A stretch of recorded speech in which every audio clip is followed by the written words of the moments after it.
Welcome to Israel Explained, where we help you understand Israel, Israel's neighbors, and provide you with context to understand the Middle East. My name's Avery Chenault, and I'm joined by Passage's resident scholar, Josiah McGee. Today, we're discussing Iran. Now, this is a series called Israel Explained, so you may be asking yourself why we're discussing Iran. Iran actually plays an important role in coordinating the axis of resistance against Israel. So today we'll be unpacking who Iran is, what is their relationship with Israel, and why they matter. So Josiah, can you tell us what the relationship with Iran and Israel used to look like? Has it always been as tense as it is now? Weirdly enough, no, it hasn't been as tense as it is today. And there's a bit of history there that I think helps to explain maybe why that is, and then we'll get into what it actually used to look like. For starters, Iran is, think modern day Persia. It's the heirs of the Persian Empire. It is a country with a very rich cultural history with very close ties to Shia Islam, but also very ancient religions like Zoroastrianism. There we go. Got it the second time. But it's a very ancient place, very ancient culture, very rich cultural history. So there's a lot of context there that helps to explain a little bit of where did Iran come from, who it is. And it views itself sort of as this remnant of an ancient empire. For most of the 20th century, it was actually a monarchy. Mm-hmm. So it was not an empire per se, but it was under the auspices of a monarchy in accordance with its tradition for many centuries. And during that time, it actually had a pretty good relationship. It was actually the second country within the region, or the second, I should say, Muslim majority country to recognize Israel. Wow. This happened in 1950. Turkey was first. But if you remember, like in the 1948 period when Israel was declaring independence, it had very rocky relationships with most of its neighbors. It wasn't good. It was very bad with most of them. Very few of them recognized Israel's right to exist. It wasn't until several decades later that Israel started to sign any peace deals with these countries.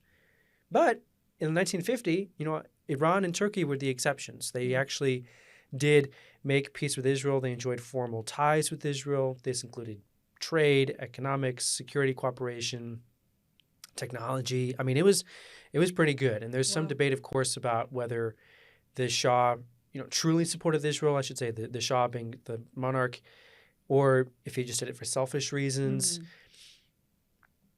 That's, history knows, but that's a little unclear. But for whatever reason, regardless, the relationship was pretty good. The Islamic Revolution is the reason why that changed. So in 1979, when the Shah was deposed, the Islamic Revolution happens and Iran's government morphs into this Islamic regime. It severed all ties with Israel at that point. And it kind of did a 180. Everything's been very different since. Wow. It is very fascinating to think about that the relationship used to be very positive. Like knowing it was one of the first countries is very, very interesting. So you were talking about how the Islamic Revolution changed everything. Right. So what were some of the core tenets of the Islamic Revolution? So this, I think, is something that maybe goes overlooked a little bit. People see the name Islamic Revolution of 1979 and they assume that it was purely about Islam. And yes, the regime that eventually came to power was Islamist, and yes, the revolution did have some Islamic overtones, but there's more going on there than just a religious conflict. Yeah. The Shah himself was deeply unpopular for a lot of reasons. He was viewed as corrupt. He was viewed as very cruel. He had a reputation for putting down opposition, sometimes with a bit of violence, imprisoning large numbers of people. And his opposition included not just the Islamists or the religious parties, but also a pretty diverse cross-section of Iranian society and groups that represented a wide variety of interests. There were socialists protesting. There were secular parties. There were multiple religious parties. It wasn't just the one group that was kind of revolting against the Shah. But the Islamists are the ones that kind of came out on top at the end of the day. Yeah. They were the best organized, the most influential, and they were able to establish an Islamic regime.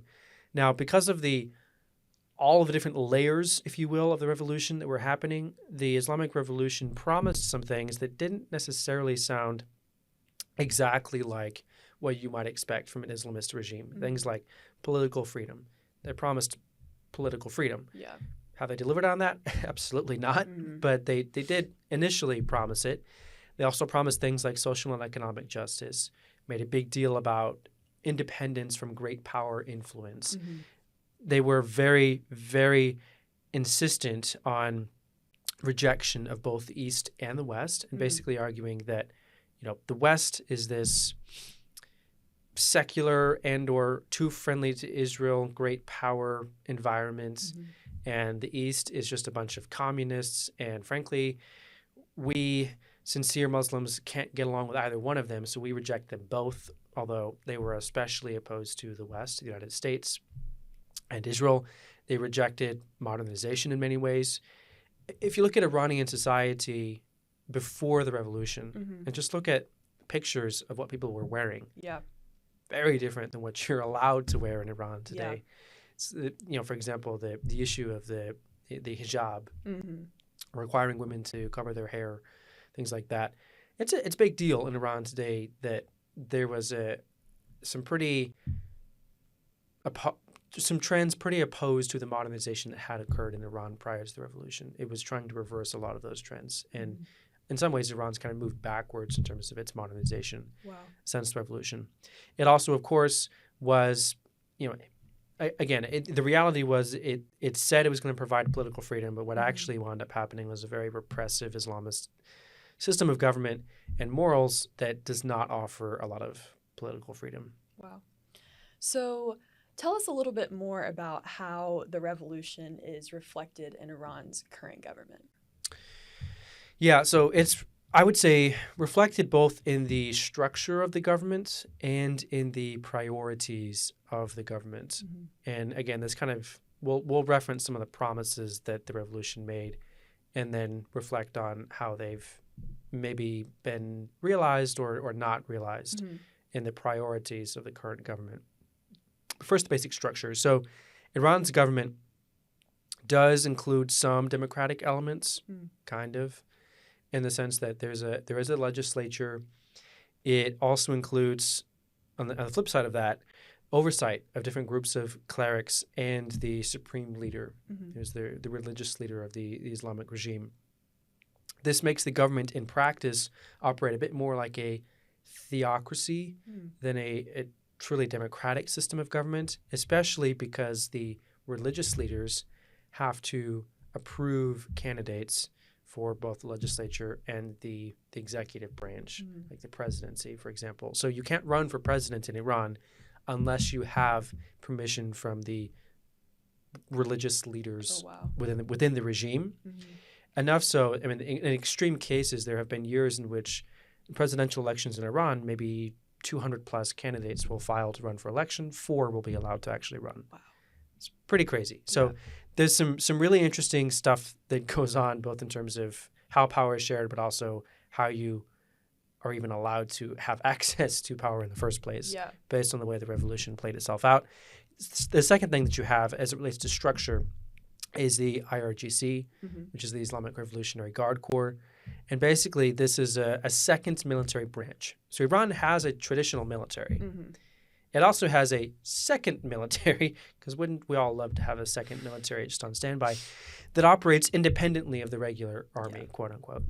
So its purpose is unique in the sense that it doesn't exist so much to defend Iran as it exists to defend the regime or the revolution and its spread abroad. It's listed also, by the way, as a foreign terrorist organization. So it's a pretty dangerous operation, a dangerous organization. And its objectives and its priorities have less to do with protecting the Iranian people and more to do with protecting the Islamic regime. The third thing is the priorities. Again, some of the promises that we referenced earlier, they were supposed to prioritize social and economic justice, freedom of various kinds, freedom from influence of foreign powers, that kind of thing. But what wound up actually happening is that the government sort of deprioritized economic issues in many ways, investment in Iran, It reprioritized things like ideology and the increase of its influence, or the influence of that ideology abroad, the increase of the revolution's influence abroad.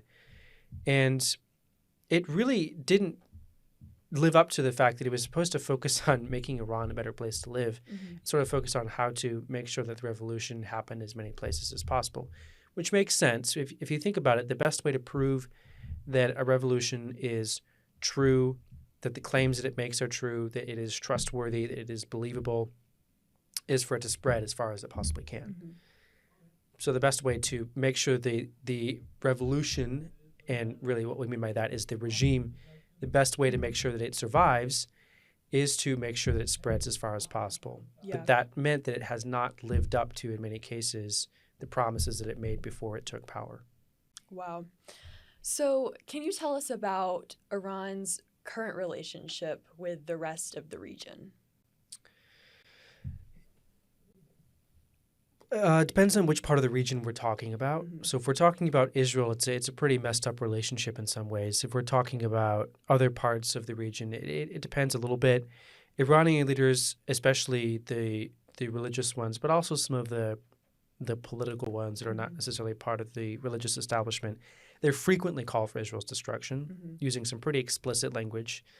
And it reflects, I would say the reasons why for this is that there's a certain disdain for the West, as I already mentioned. You know, they kind of reject both the modernization of the West and the communism of the East, that kind of thing. And there's a certain degree to which Israel sort of represents the West in the Middle East. And so Iran has a very strong distaste for Israel and wants its destruction. It believes that it will eventually collapse, if for no other reason than because the Jewish people are weak, they don't belong here, and they'll eventually realize it and go home. That's Iran's view. Yeah. Israel, in turn, is no fan of Iran. You know, it frequently accuses Iran of doing things that it should not. It criticizes Iran in the international arena, in the United Nations. It believes very strongly that Iran is trying to acquire a nuclear weapon, which I'm sure we'll get to in a few minutes, more about that. And it views it as a potentially existential threat. You know, there's this state that can't stop publicly stating that it wants to destroy us, to wipe us off the map, and they might be developing a nuclear weapon. That sounds like recipe for disaster. So Israel takes Iran very, very, very seriously. Yeah.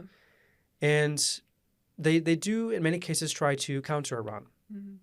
Now, I should say, until more recently, Israel's approach has been to challenge Iran or to try to slow it down or protect itself by confronting Iran in more covert ways. There's a lot of covert operations. It's not like Israel and Iran have fought a conventional military campaign up until this point, at least to the point where we're recording this. Yeah.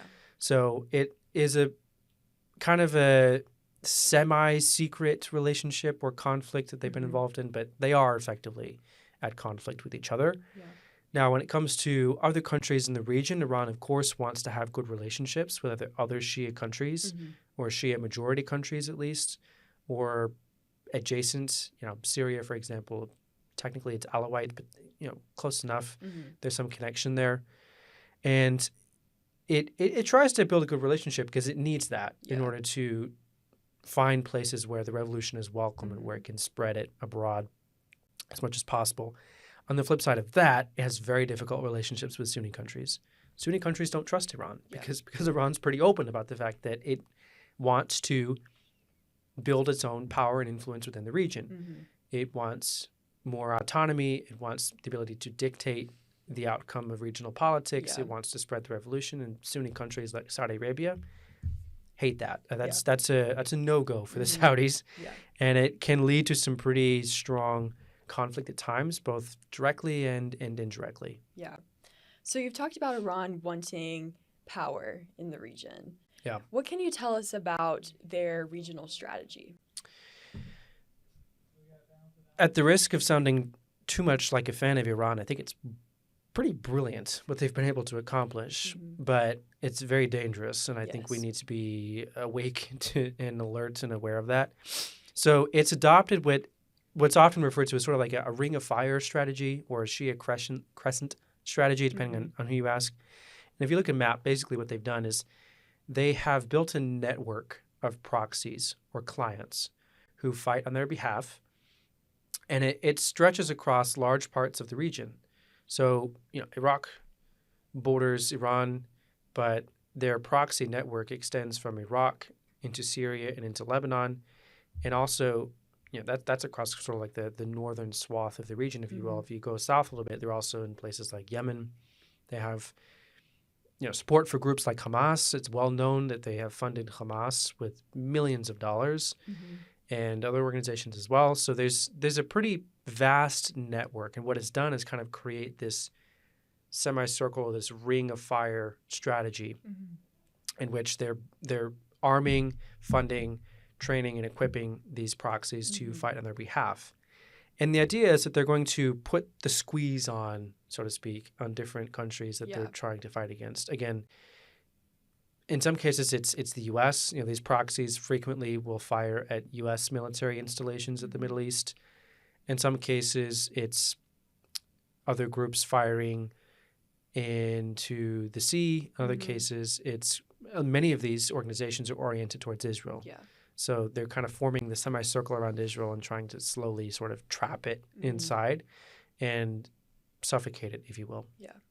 Now, the groups that I think you need to be familiar with, if we were to list a few that people might recognize names in, it's important to know that there's a tie between them and Iran.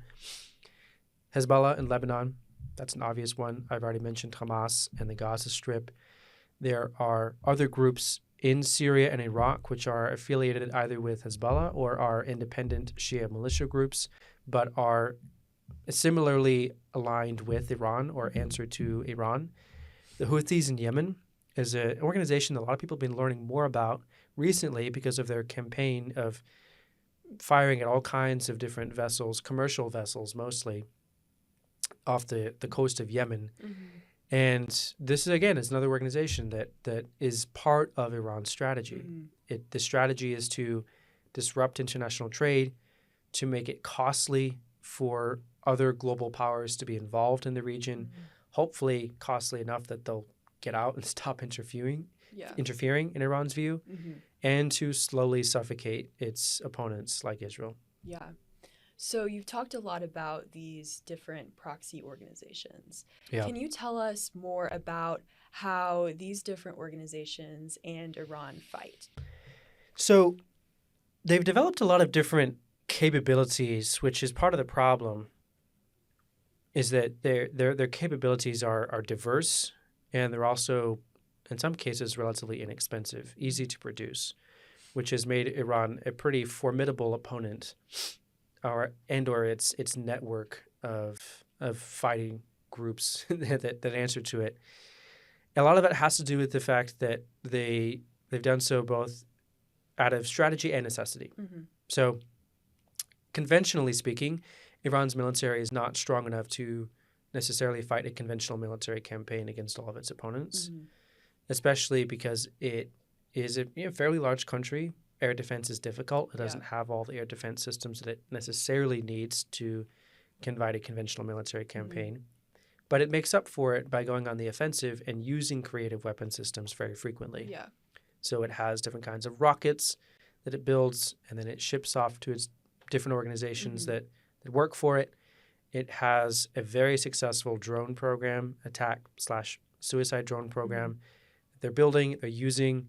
You're giving to groups like the Houthis, who've used it even in Saudi Arabia or against ships. They're giving it to organizations like Hezbollah. Yeah. They're even selling it to Russia, who's been using Iranian drones in Ukraine. Crazy stuff. Yeah. So they've found ways around the conventional military advantage that Israel and the United States have in the region. And their approach is very patient.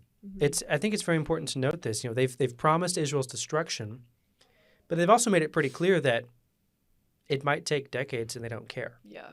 They're willing to wait as long as it takes for this slow war of attrition, just wait them out, and eventually they'll suffocate approach. That's basically how Iran has chosen to fight. Their preference is not to fight an all-out war. Yeah.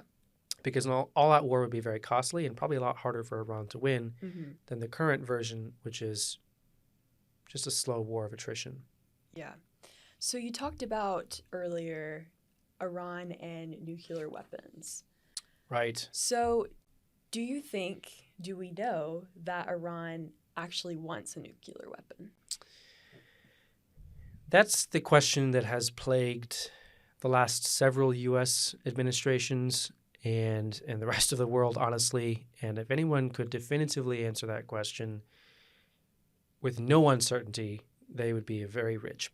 But it's a little bit more complicated than that. A little bit more controversial as well. So there's a lot of questions.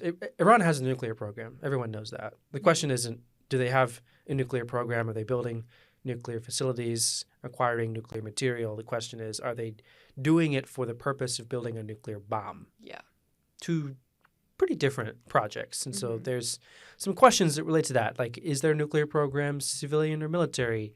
Is it close to producing the right material for a bomb or not? Is it in compliance with international regulations and rules about nuclear programs or not? How does the world enforce those restrictions effectively or not? And if Iran does manage to create the right nuclear material, can it actually build a bomb? Because it's not, even having weapons-grade nuclear material isn't the same thing as having the ability to build a nuclear weapon, because you have to be able to build the right warhead and have the right missiles. And these are all questions people have been asking about Iran for quite a while, for several years now. A few things at this point are clear. One, at the time that we're recording this conversation, Iran is very close to having the right nuclear material. They're not quite there yet, but they're considered at or very near breakout stage, where they could easily have the nuclear material required quickly. Estimates are anywhere from a few weeks to a few months, maybe a year. I mean, the estimates vary, but it's not long. The point is, like, they could very quickly have the right nuclear material. So the second question that then comes up is, okay, do they have the right missiles? Yeah.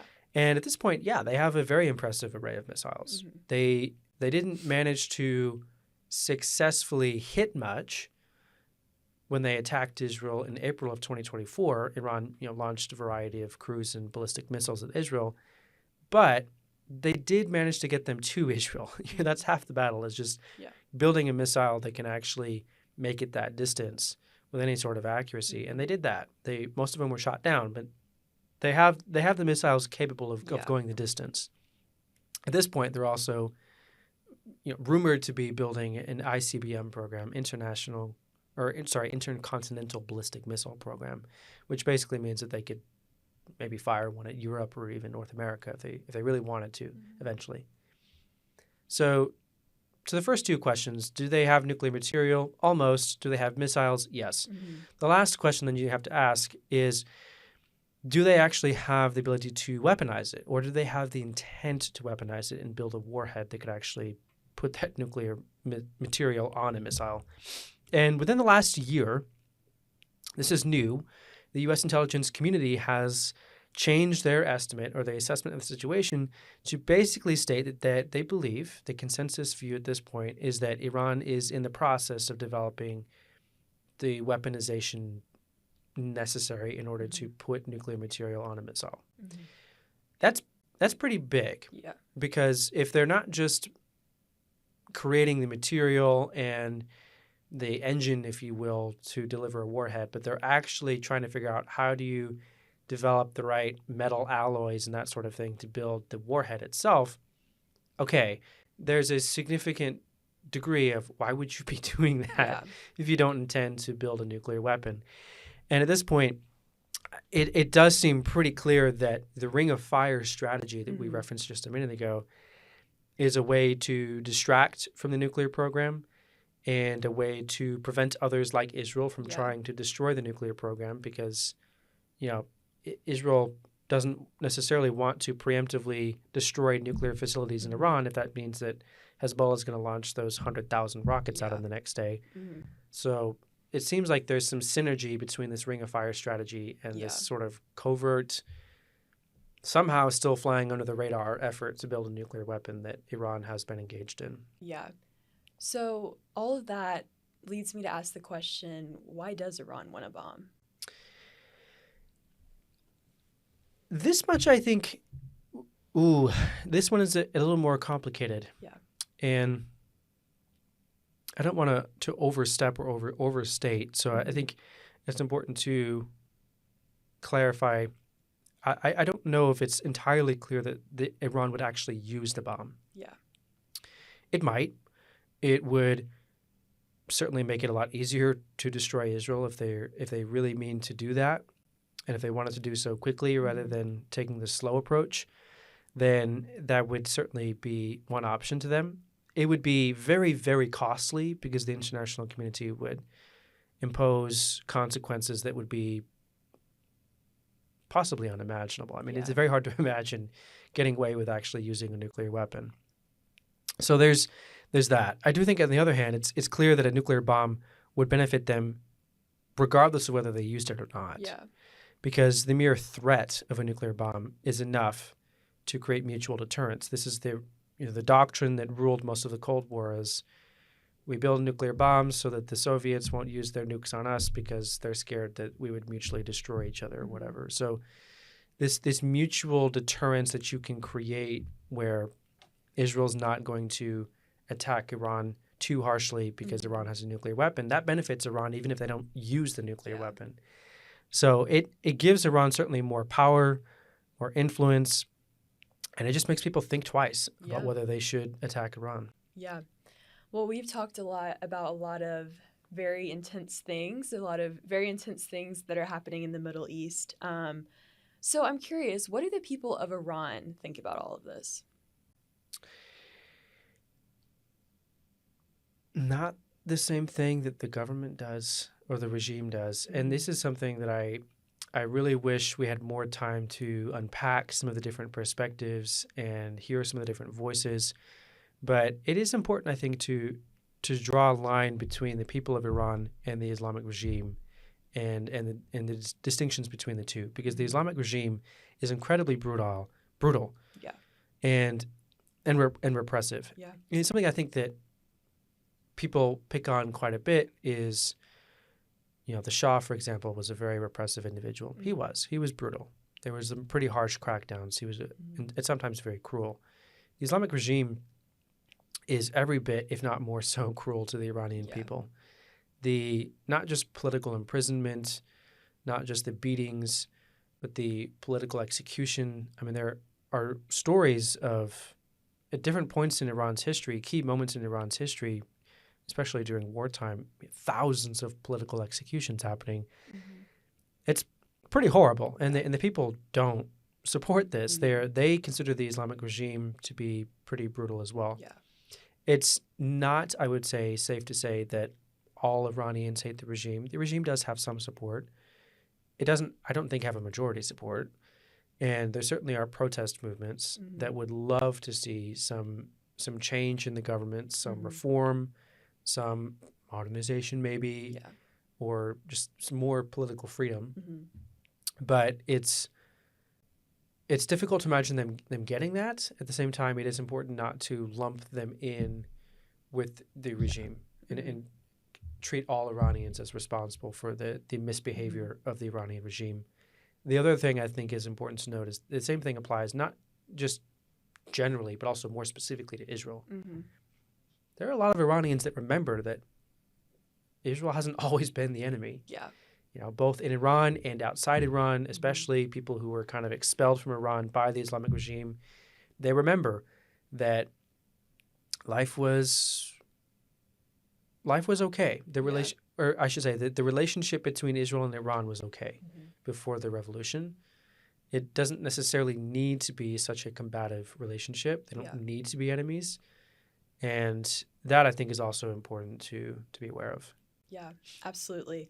Well, Josiah, thank you so much for your time today. We hope that this episode was helpful and beneficial for you in understanding Iran, the Islamic regime, and Israel's relationship to all of this. So thank you so much for taking the time to watch this episode. If you have any questions about anything we discussed today, feel free to leave a comment below. If you're looking for more resources related to these topics, check out the description, and be sure to follow us on Instagram for more content related to Israel and the Middle East. Thanks so much for watching, and we'll see you next time.